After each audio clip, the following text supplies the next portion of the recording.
एक बात बताइए, क्या आपको अक्सर ऐसा महसूस होता है कि आपके अंदर एक अजीब सा सन्नाटा है? डॉक्टर जॉनिस वेब इसे चाइल्डहुड इमोशनल निग्लेक्ट कहती हैं। डॉक्टर जॉनिस वेब कहती हैं, CEN is not a thing that happened, it is the nothing that happened. ज्यादातर लोग बचपन के जख्म का मतलब मार पिटाई से लगाते हैं, लेकिन इमोशनल निग्लेक्ट वो सन्नाटा है जो तब पैदा होता है जब एक बच्चे को अपनी भावनाओं के लिए कोई प्रतिक्रिया नहीं मिलती। चलिए इसे एक एग्जाम्पल से समझने की कोशिश करते हैं, जो कि हमारी स्टोरी का मुख्य पात्र हैं, समीर। समीर को याद है कि उसके माता पिता समाज में बहुत प्रतिष्ठित थे। घर में पैसों की कमी नहीं थी, लेकिन समीर को एक और बात याद है। जब वो 8 साल का था और अपने पसंदीदा कुत्ते को खोने के बाद सुबक रहा था, तो उसके पिता ने कमरे में आकर सिर्फ इतना कहा, बेटा, रोने से कुत्ता वापस नहीं आएगा, जाकर पढ़ाई करो। पिता ने कुछ गलत नहीं कहा था, लेकिन उन्होंने समीर के उस इमोशनल दर्द को पूरी तरह अनदेखा कर दिया। समीर ने उस दिन सीखा कि उसका दुख दूसरों के लिए एक डिस्टर्बेंस है। आज समीर 35 साल का है, बहुत सफल है, लेकिन उसे दुनिया के साथ एक अदृश्य दीवार महसूस होती है। वो सब के बीच होकर भी अकेला है। वो अपनी भावनाओं को एक बक्से में बंद करके जी रहा है, क्योंकि उसे बचपन में कभी ये नहीं सिखाया गया कि भावनाओं को व्यक्त करना सुरक्षित है। दोस्तों, नेग्लेक्ट अक्सर बुरे माता पिता नहीं करते। डॉक्टर वेब कहती हैं कि ये एक जनरेशनल साइकिल है। वही मिलता है जो उनके पास खुद था। चलिए इसे समीर के माता पिता के उदाहरण से विस्तार से समझते हैं। Number 1, the well meaning parent. Sameer के माता पिता इसी कैटेगरी में थे। वे समीर के लिए सब कुछ करते थे, बेस्ट स्कूल, बेस्ट वेकेशन। लेकिन जब समीर को डर लगता था या वो उदास होता था, तो उनके पास वो इमोशनल टूल किट ही नहीं थी कि वे उसके पास बैठकर कहें, बेटा डरो मत, मैं यहाँ हूँ।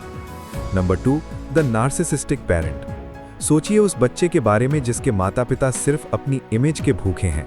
अगर तुम फेल हुए तो मेरी नाक कट जाएगी। यहाँ बच्चा इंसान नहीं, एक स्टेटस सिंबल बन जाता है। उसे प्यार तभी मिलता है जब वो परफॉर्म करता है। नंबर 3, द डिप्रेस्ड और सिक पेरेंट। अगर माँ या पिता खुद किसी मानसिक बीमारी या दुख में डूबे हैं, तो उनके पास बच्चे को देने के लिए ऊर्जा नहीं बचती। बच्चा यहाँ छोटा बड़ा आदमी बन जाता है। वो घर के काम तो सीख जाता है, पर अपना बचपन खो देता है। Number 4, the authoritarian parent. यहाँ नियम भावनाओं से ऊपर होते हैं। Explanation is about because I said so rather than how do you feel. Sameer के एक पड़ोसी के घर का उदाहरण देखिए। वहां बच्चों को अपनी पसंद जाहिर करने का हक नहीं था। अगर बच्चा दुखी है तो उसे सुनने के बजाय सजा दी जाती है, क्योंकि उसका चेहरा लटका हुआ है। यहाँ बच्चा ये सीखता है कि उसकी अपनी कोई आवाज़ नहीं है। वो बड़ा होकर या तो बहुत विद्रोही यानी रिबेलियस हो जाता है, या फिर बिल्कुल दब्बू, जिसे अपनी मर्जी का एक छोटा फैसला लेने में भी डर लगता है। Number 5, the permissive parent. ये वो माता पिता हैं जो बच्चे को बहुत प्यार करते हैं, पर उसे कोई बाउंड्री यानी सीमा नहीं देते। Love without guidance is like a river without banks. कहने का मतलब है कि ऐसे माता पिता बच्चे को कभी ना नहीं कहते। समीर के एक दोस्त के पिता ऐसे ही थे। बच्चा चाहे कुछ भी करे, कोई उसे रोकने वाला नहीं था। सुनने में ये अच्छा लगता है, लेकिन असल में ये बच्चे को डरा देता है। उसे लगता है कि उसके माता पिता को उसकी इतनी भी परवाह नहीं कि उसे सही रास्ता दिखाएं। ऐसे बच्चे बड़े होकर अपनी भावनाओं को काबू यानी रेगुलेट नहीं कर पाते और अक्सर जीवन में अनुशासन की कमी से जूझते हैं। Number 6, the bereaved parent. कल्पना कीजिए उस घर की जहां किसी बड़े हादसे की वजह से माता पिता खुद गहरे सदमे या शोक में हैं। Their emotional tank is on empty due to their own loss. जब माता पिता खुद अपनी दुनिया में खोए होते हैं, तो वे जिंदा होकर भी बच्चे के लिए अनुपस्थित होते हैं। समीर की एक कजिन के साथ यही हुआ जब उसके घर में एक बड़े सदस्य की मृत्यु हो गई। उसके माता पिता इतने दुखी थे कि उन्होंने महीनों तक उस बच्ची की तरफ देखा तक नहीं। वो बच्ची चुपचाप अपने कमरे में बैठकर अपना दुख पीती रही। उसने सीखा कि उसका वजूद दूसरों के गम से छोटा है। Number 7, the addicted parent. यहाँ जरूरी नहीं कि बात सिर्फ शराब की हो, ये किसी भी तरह का नशा या जुनून हो सकता है। द सब्सटेंस और the obsession is always the first priority, not the child. ऐसे घरों में बच्चा हमेशा अनिश्चितता में जीता है। उसे नहीं पता कि आज पापा घर आएंगे तो उनका मूड कैसा होगा। वो हमेशा सतर्क यानी हाइपर विजिलेंट रहता है। समीर ने देखा है कि ऐसे बच्चे अक्सर पीस कीपर्स बन जाते हैं, जो घर का माहौल शांत रखने की कोशिश में अपनी ही खुशियों की बलि चढ़ा देते हैं। Number 8, the sociopathic parent. ये सबसे खतरनाक रूप है। यहाँ माता पिता भावनाओं को सिर्फ एक हथियार की तरह इस्तेमाल करते हैं। They lack empathy and use emotional manipulation to control the child. यहाँ बच्चे को प्यार तभी मिलता है जब वो माता पिता के किसी काम आता है। समीर के ऑफिस में एक सहकर्मी था जिसके पिता उसे तब तक नहीं बुलाते थे जब तक उन्हें कोई आर्थिक मदद न चाहिए हो। यहाँ बच्चा एक वस्तु बनकर रह जाता है। उसे कभी ये महसूस नहीं होता कि उसे उसके होने की वजह से प्यार किया जा रहा है। Number 9, the achievement oriented parent. इनके लिए प्यार एक इनाम है जो सिर्फ मेडल या ट्रॉफी के साथ मिलता है। Your value is equal to your achievements. Sameer की एक क्लासमेट थी जिसके माता पिता तभी उसे गले लगाते थे जब वो क्लास में फर्स्ट आती थी। अगर वो सेकंड आ जाए तो घर में सन्नाटा छा जाता था। ऐसी परवरिश बच्चे के अंदर एक निरंतर बेचैनी भर देती है। वो बड़ा होकर एक ऐसा वर्कहॉलिक बनता है जो कभी चैन से नहीं बैठ पाता, क्योंकि उसे लगता है कि अगर वो रुक गया तो वो नाकाबिल हो जाएगा। Number 10, the workaholic parent. ये माता पिता समाज की नज़रों में बहुत महान होते हैं क्योंकि ये बहुत मेहनत कर रहे हैं। They provide luxury but not presence. Sameer के पिता खुद इसी श्रेणी के करीब थे। उनके पास समीर के ये महंगे तोहफे तो थे, पर 10 मिनट की बातचीत नहीं। बच्चा यहाँ ये सीखता है कि पैसा और काम भावनाओं से बड़े हैं। वो बड़ा होकर अपने पार्टनर को महंगे गिफ्ट तो देता है, पर जब पार्टनर उसे अपना समय देने को कहता है तो वो चिढ़ जाता है। Number 11, the parent of a special needs child. ये बहुत ही संवेदनशील मामला है। अगर घर में कोई बच्चा बीमार है या उसे विशेष जरूरतें हैं तो माता पिता का सारा ध्यान उसी पर चला जाता है। The healthy child becomes invisible. Sameer ने एक परिवार को देखा जहां छोटा भाई बीमार था। बड़ी बहन ने कभी अपनी कोई मांग नहीं रखी, कभी अपना दुख नहीं बताया, क्योंकि उसे लगा कि उसके माता पिता पहले से ही बहुत परेशान हैं। वो इनविजिबल होकर बड़ी हुई और आज उसे अपनी ज़रूरतें बताते हुए शर्म महसूस होती है। Number 12, the childhood emotional neglect parent. ये वो हैं जो खुद चाइल्डहुड इमोशनल निग्लेक्ट का शिकार थे। You cannot give what you do not have. Sameer की माँ ऐसी ही थीं। उनके खुद के माता पिता ने उन्हें कभी प्यार जताना नहीं सिखाया था, तो वो समीर को कैसे सिखाती? वे अंदर से सुन्न थीं। वे समीर का ख्याल रखती थीं, खाना बनाती थीं, पर वे कभी उससे इमोशनल लेवल पर जुड़ ही नहीं पाईं। ये एक जनरेशनल साइकिल है जो तब तक चलती रहती है जब तक कोई समीर जैसा इंसान इसे तोड़ने का फैसला न कर ले। दोस्तों, ये 12 चेहरे डरावने लग सकते हैं, पर याद रखिए ये सब अनजाने में हुआ है। समीर के मामले में समीर के माता पिता वेल मीनिंग थे, पर वे इमोशनली डेफ थे। उन्होंने समीर की शारीरिक आवाज़ तो सुनी, पर उसकी आत्मा की चीख कभी नहीं सुनी। समीर की कहानी यहाँ खत्म नहीं होती। ये तो बस शुरुआत है उस सन्नाटे को समझने की जो आज उसकी जिंदगी के हर फैसले को कंट्रोल कर रहा है। जब एक बच्चे को बचपन में वो धूप नहीं मिलती जिसे हम वैलिडेशन कहते हैं, तो वो एक बहुत ही खतरनाक नतीजे पर पहुंचता है। वो ये नहीं सोचता कि मेरे माता पिता में कमी है, वो ये सोचता है कि मुझ में ही कुछ कमी है।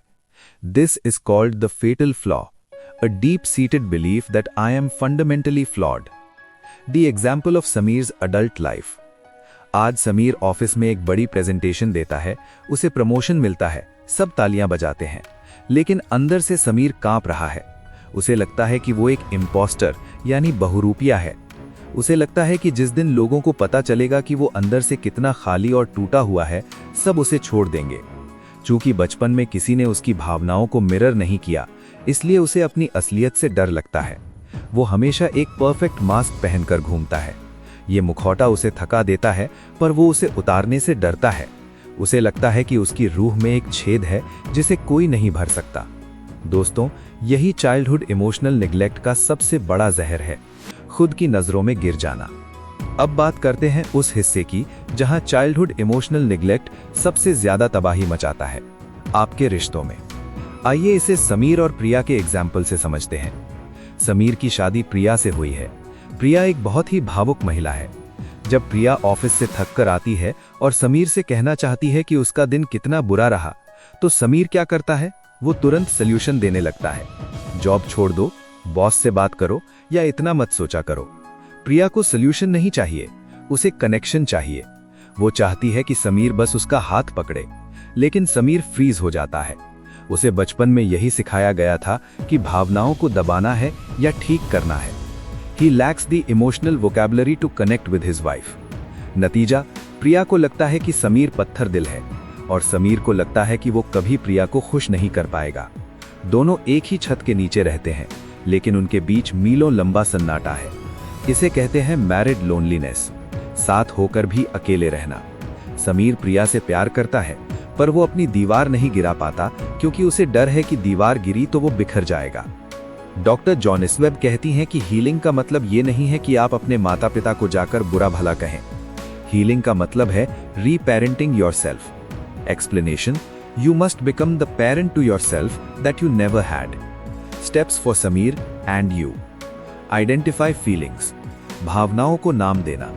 समीर ने अब एक डायरी रखी है। वो दिन में 3 बार खुद से पूछता है, समीर अभी कैसा लग रहा है? सिर्फ ठीक कहना मना है। उसे ढूंढना पड़ता है कि क्या वो असुरक्षित है, उदास है या उत्साहित है। ब्रेक द साइलेंस: समीर ने अब प्रिया से कहना शुरू किया है, प्रिया मुझे नहीं पता क्या कहना है, पर मैं यहाँ हूँ। ये छोटा सा वाक्य उस दीवार में दरार पैदा कर रहा है। सेल्फ कंपैशन: समीर अब खुद को गालियां देना बंद कर रहा है। जब उससे गलती होती है, वो खुद से वैसे ही बात करता जैसे वो एक 5 साल के बच्चे से करता। दोस्तों, रनिंग ऑन एम्प्टी आपकी नियति नहीं है। आप उस खाली घड़े की तरह नहीं हैं जो कभी नहीं भरेगा। आप उस सोए हुए झरने की तरह हैं जिसे बस फूटने का इंतजार है।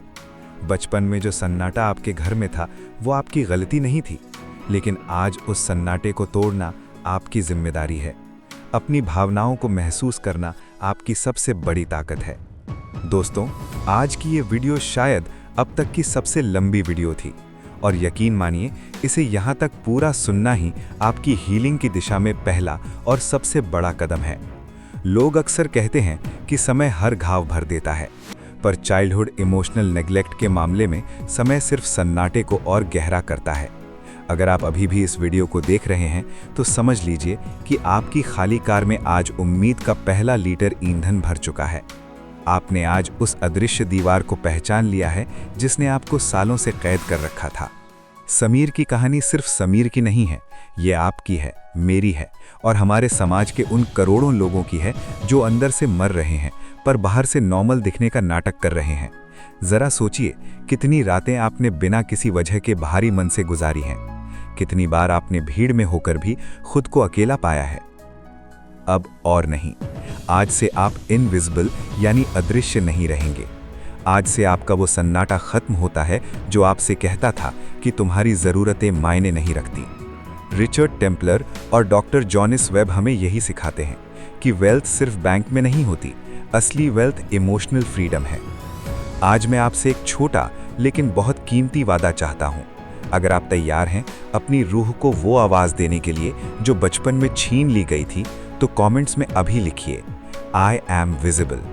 जब आप ये लिखते हैं तो ये सिर्फ एक कमेंट नहीं है, ये ब्रह्मांड को दिया गया एक सिग्नल है कि अब आप खुद को और नज़रअंदाज नहीं करेंगे।